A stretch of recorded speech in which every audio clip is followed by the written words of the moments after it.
Knockout in 2 minutes part 1. Let's create a simple Knockout application. We start by creating an HTML5 application. We search for the Knockout libraries. We choose the one we want, the basic Knockout starting point.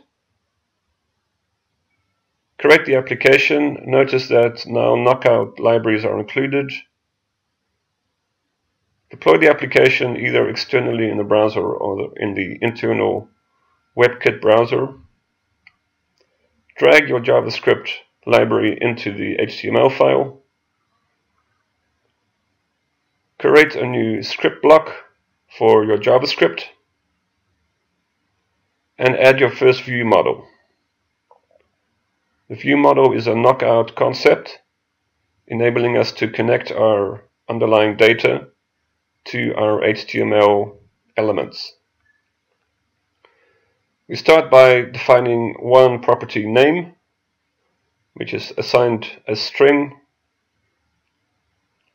We create a span element and we bind it using the data bind element from Knockout to the property we defined in our view model. Then we connect them together via KO apply bindings. This is the simplest imaginable Knockout example, the very first initial starting point. Now we're going to include a small input field, and again we will use data bind to connect the value of the input field to our property.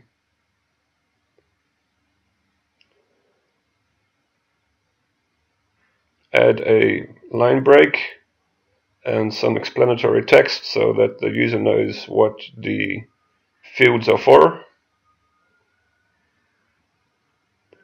Final step is to take our string that is inside of our view model and make it observable.